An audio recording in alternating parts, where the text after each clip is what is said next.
En 1999, deux étudiants américains lancent une application révolutionnaire qui change à consomme la musique. En moins de 2 ans, leur service compte plus d'utilisateurs actifs que Netflix aujourd'hui. Pourtant, cette entreprise disparaît complètement du paysage technologique. Comment une innovation si prometteuse a-t-elle pu échouer aussi spectaculairement? L'histoire de Napster nous révèle pourquoi être trop en avance sur son temps peut parfois condamner les plus grandes innovations. Pour comprendre l'ampleur de ce qui va se passer, il faut d'abord saisir à quel point l'industrie musicale était figée à la fin des années 90.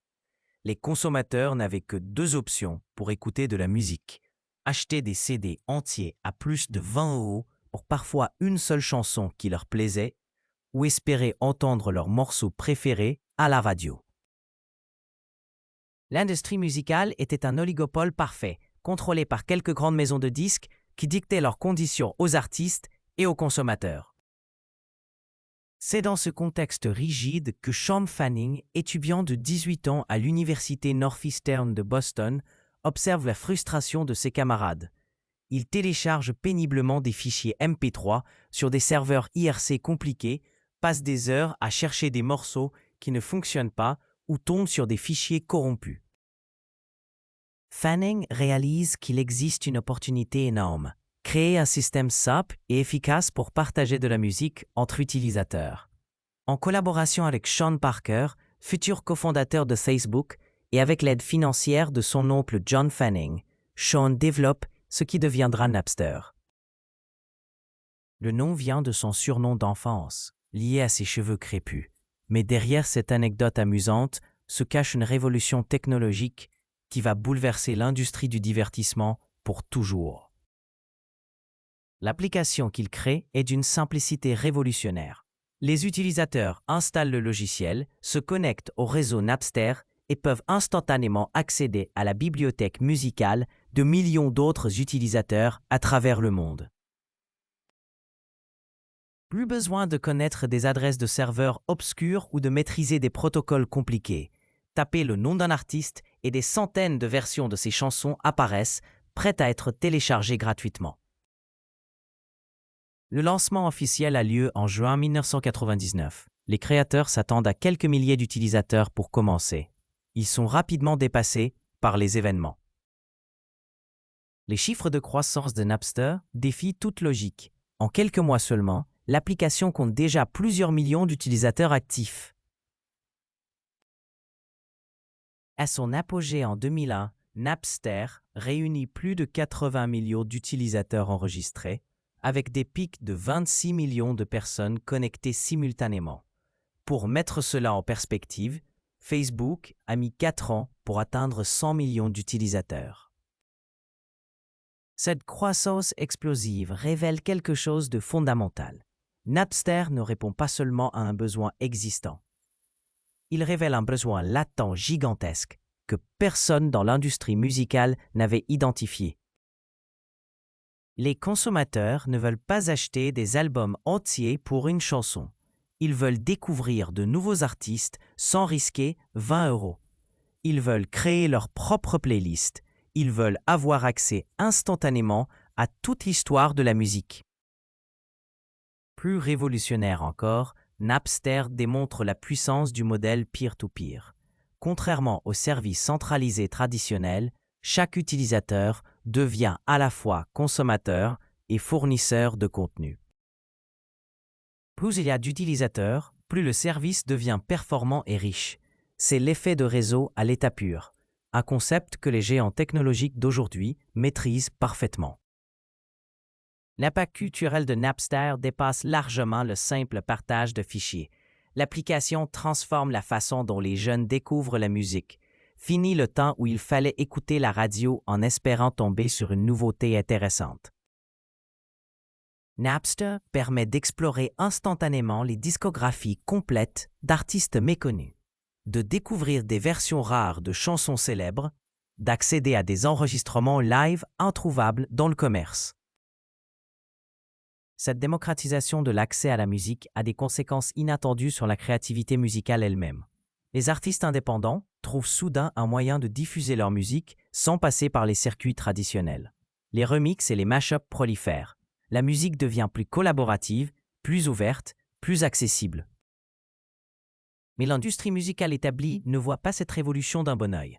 Plutôt que d'analyser ce que Napster révèle sur les attentes des consommateurs, les grandes maisons de disques choisissent la confrontation directe. Elles perçoivent uniquement la menace immédiate sur leur modèle économique sans saisir l'opportunité de transformation qu'offre cette innovation.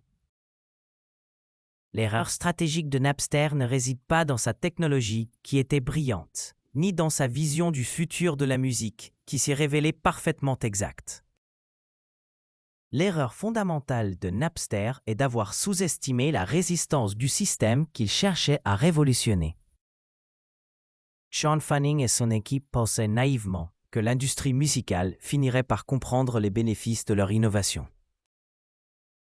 Il imaginait pouvoir négocier des accords de licence avec les maisons de disques, transformer progressivement leurs services gratuits en plateformes légales payantes et créer un écosystème profitable pour tous. Cette vision était techniquement réalisable et économiquement sensée, mais elle ignorait complètement les enjeux de pouvoir en jeu. L'industrie musicale des années 90 reposait sur un contrôle total de la distribution. Les maisons de disques gagnaient énormément d'argent en obligeant les consommateurs à acheter des albums complets pour accéder aux chansons populaires. Elles contrôlaient quels artistes avaient accès au circuit de distribution, quelles chansons passaient à la radio, quels albums étaient disponibles dans les magasins. Napster menaçait directement ce système de contrôle. Plus grave encore, Napster permettait aux consommateurs de découvrir que la grande majorité des albums contenaient seulement 2 ou 3 bonnes chansons.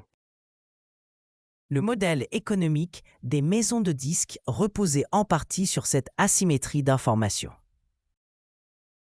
Une fois que les consommateurs pouvaient télécharger uniquement les morceaux qui les intéressaient, l'illusion se brisait. Au lieu de chercher à s'adapter à cette nouvelle réalité, l'industrie musicale choisit de détruire Napster par voie judiciaire.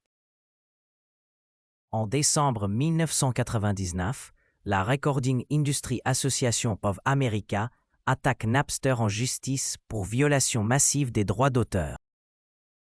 Cette bataille légale va durer près de 2 ans et coûter des millions de dollars aux deux parties. L'équipe de Napster commet alors sa deuxième erreur stratégique majeure. Plutôt que de préparer des alternatives techniques ou de développer rapidement des partenariats avec des artistes indépendants, ils concentrent toutes leurs ressources sur la bataille judiciaire. Ils croient sincèrement que la justice leur donnera raison, que les tribunaux comprendront l'aspect révolutionnaire de leur innovation. Cette confiance dans le système judiciaire révèle une incompréhension fondamentale du contexte politique et économique de l'époque. Les lois sur le droit d'auteur avaient été conçues pour protéger l'industrie traditionnelle du divertissement. Les juges et les législateurs n'avaient aucune expérience des nouvelles technologies de partage peer-to-peer. Le combat était inégal dès le départ.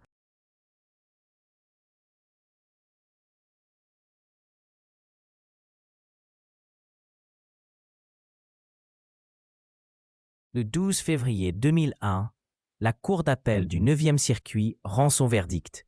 Napster doit cesser immédiatement de permettre le téléchargement de contenus protégés par le droit d'auteur. Cette décision sonne le glas du service original. En juillet 2001, Napster ferme définitivement ses serveurs de partage gratuits. Les conséquences de cette fermeture vont bien au-delà de la simple disparition d'une application. Napster avait ouvert la boîte de Pandore du partage numérique. Les utilisateurs qui avaient goûté à la liberté de télécharger gratuitement toute la musique du monde n'allaient pas simplement revenir au CD.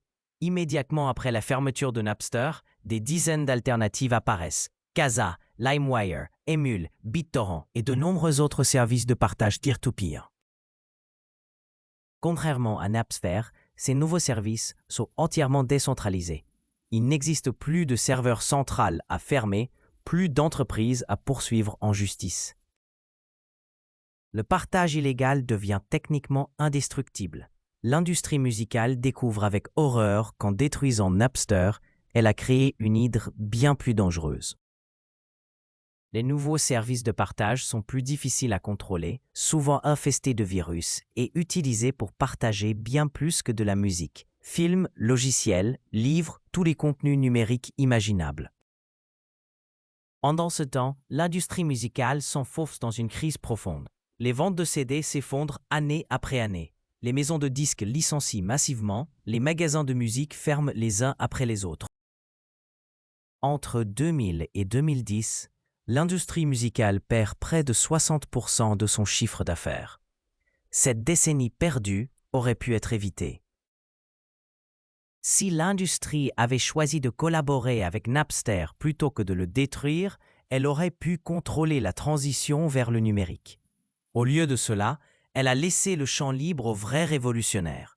Apple avec iTunes, puis Spotify, Deezer et les autres plateformes de streaming qui dominent aujourd'hui le marché. La rédemption de Napster arrive finalement, mais trop tard. En 2003, la marque est rachetée et relancée comme service légal de téléchargement payant. Mais l'élan est perdu. iTunes d'Apple, lancé la même année, propose une expérience utilisateur supérieure et bénéficie du soutien de l'industrie musicale. Napster devient un service de niche, incapable de retrouver sa gloire passée. L'histoire de Napster nous enseigne une leçon fondamentale sur l'innovation. Être techniquement en avance ne suffit pas si on ignore le contexte politique, économique et social dans lequel on évolue. Les meilleures innovations du monde peuvent échouer si elles menacent trop brutalement les intérêts établis sans offrir de chemin de transition acceptable pour tous les acteurs. Napster avait raison sur le fond. Toutes ses prédictions se sont réalisées. La musique est devenue un service plutôt qu'un produit. Les consommateurs accèdent aujourd'hui à des millions de chansons pour quelques euros par mois. Les artistes peuvent diffuser leur musique directement sans intermédiaire. Les playlists personnalisées ont remplacé les albums. Mais Napster a échoué dans l'exécution de sa vision. La véritable leçon de Napster, c'est l'importance de la stratégie d'adoption. Les innovations les plus révolutionnaires réussissent quand elles trouvent un moyen de transformer progressivement l'écosystème existant plutôt que de le détruire brutalement. Apple a réussi avec iTunes en proposant aux maisons de disques un nouveau canal de distribution profitable. Spotify a réussi en négociant des accords de licence avant de lancer son service. Cette leçon résonne encore aujourd'hui dans de nombreux secteurs. Les voitures autonomes, l'intelligence artificielle, la blockchain, toutes ces innovations font face aux mêmes défis que Napster. Comment révolutionner des industries établies sans déclencher une guerre totale qui pourrait détruire l'innovation elle-même? L'héritage de Napster nous rappelle que l'innovation ne consiste pas seulement à créer de meilleures technologies. Il faut aussi savoir naviguer dans la complexité des intérêts humains, comprendre les résistances au changement et construire des coalitions suffisamment puissantes pour transformer les systèmes existants. Parfois, être trop en avance sur son temps n'est pas un compliment, c'est un avertissement.